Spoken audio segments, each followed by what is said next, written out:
Hello friends, welcome to best study logics. ఈరోజు మనం ఈ వీడియోలో ఇండియన్ పాలిటీలోని మోస్ట్ ఇంపార్టెంట్ టాపిక్ అయిన ఆర్టికల్కి సంబంధించిన రెండో వీడియో చూడబోతున్నాం. తప్పకుండా వీడియోని చివరి వరకు చూడండి, నచ్చితే లైక్ చేయండి. ఇంకా ఎవరైనా మన ఛానల్ని సబ్స్క్రైబ్ చేయకపోతే దయచేసి సబ్స్క్రైబ్ చేయండి. 106వ ఆర్టికల్ పార్లమెంటు సభ్యుల జీతభత్యాలు. 108వ ఆర్టికల్ పార్లమెంటు ఉభయ సభల సంయుక్త సమావేశం. 110వ ఆర్టికల్ ద్రవ్య బిల్లు నిర్వచనం. 112వ ఆర్టికల్ వార్షిక ఆర్థిక వ్యవహారాల ప్రకటన బడ్జెట్. 116వ article vote on account vote on credit అసాధారణ గ్రాంట్లు తాత్కాలిక బడ్జెట్. 122వ ఆర్టికల్ పార్లమెంటు వ్యవహారాలను కోర్టులు ప్రశ్నించకుండా ఉండటం. 123వ ఆర్టికల్ రాష్ట్రపతికి గల ఆర్డినెన్స్లు జారీ చేసే అధికారం. 124వ ఆర్టికల్ సుప్రీంకోర్టు ఏర్పాటు మరియు నిర్మాణం. 129వ ఆర్టికల్ సుప్రీంకోర్టు కోర్ట్ ఆఫ్ రికార్డును కలిగి ఉంటుంది. 131వ ఆర్టికల్ సుప్రీంకోర్టు ప్రారంభ అధికారాలు. 143వ ఆర్టికల్ సుప్రీంకోర్టును న్యాయ సంబంధ విషయాలలో సంప్రదించడానికి రాష్ట్రపతికి గల అధికారాలు. 148వ ఆర్టికల్ భారత కంప్ట్రోలర్ మరియు ఆడిటర్ జనరల్ కాగ్. 149వ ఆర్టికల్ కాగ్ యొక్క విధులు మరియు అధికారాలు. 154వ ఆర్టికల్ రాష్ట్ర కార్యనిర్వహణ అధికారం గవర్నర్ పేరు మీదుగా జరపబడుతుంది.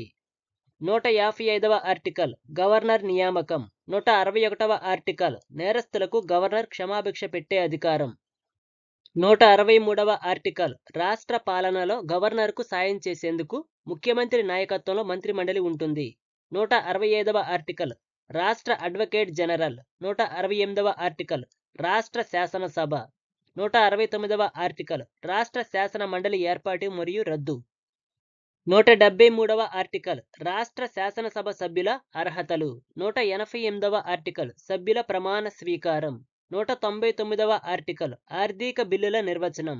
201వ ఆర్టికల్ బిల్లులను రాష్ట్రపతి ఆమోదానికి పంపుటకై గవర్నర్ వాటిని నిలిపి ఉంచడం. 202వ ఆర్టికల్ రాష్ట్ర బడ్జెట్. 206వ article vote on account vote on credit అసాధారణ గ్రాంట్లు రాష్ట్ర తాత్కాలిక బడ్జెట్. 213వ ఆర్టికల్ ఆర్డినెన్స్లు జారీ చేసేందుకు గవర్నర్కు గల అధికారం. 214వ ఆర్టికల్ రాష్ట్ర హైకోర్టులు. 217వ ఆర్టికల్ హైకోర్టు న్యాయమూర్తుల నియామకం.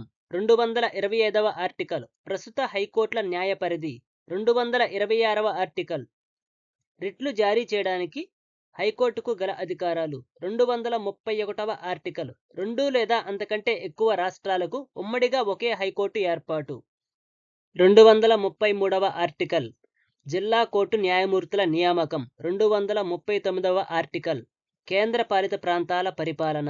239 ఆర్టికల్ ఢిల్లీకి సంబంధించిన ప్రత్యేక నిబంధనలు. 239 ఆర్టికల్ రాజ్యాంగ యంత్రాంగం విఫలమైన సమయంలో అనుసరించవలసిన నిబంధనలు. 239 ఆర్టికల్ శాసనసభ సమావేశంలో లేని కాలంలో ఆర్డినెన్స్లు ప్రకటించడానికి గల అధికారం. 241వ ఆర్టికల్ కేంద్రపాలిత ప్రాంతాలకు హైకోర్టులు. 243వ ఆర్టికల్ పంచాయతీలు నగరపాలక సంస్థలకు సంబంధించిన నిబంధనలు. 244వ ఆర్టికల్ షెడ్యూలు ప్రాంతాలు తెగల పరిపాలనకు సంబంధించిన ఆర్టికల్స్. 246వ ఆర్టికల్ కేంద్ర రాష్ట్రాల అధికార పంపిణీ. 249వ ఆర్టికల్ జాతీయ ప్రయోజనం కొరకు రాష్ట్ర జాబితాలోని ఏ అంశంపైనైనా శాసనాలు చేసేందుకు పార్లమెంటుకు గల అధికారాలు. 250వ ఆర్టికల్ అత్యవసర పరిస్థితి అమలులో ఉన్నప్పుడు రాష్ట్ర జాబితాలోని ఏ విషయంపైనైనా పార్లమెంటుకు శాసనం చేసే అధికారం. 252వ ఆర్టికల్ 2 అంతకంటే ఎక్కువ రాష్ట్రాలు కోరితే రాష్ట్రాలకు సంబంధించిన శాసనం చేసేందుకు పార్లమెంటుకు గల హక్కు.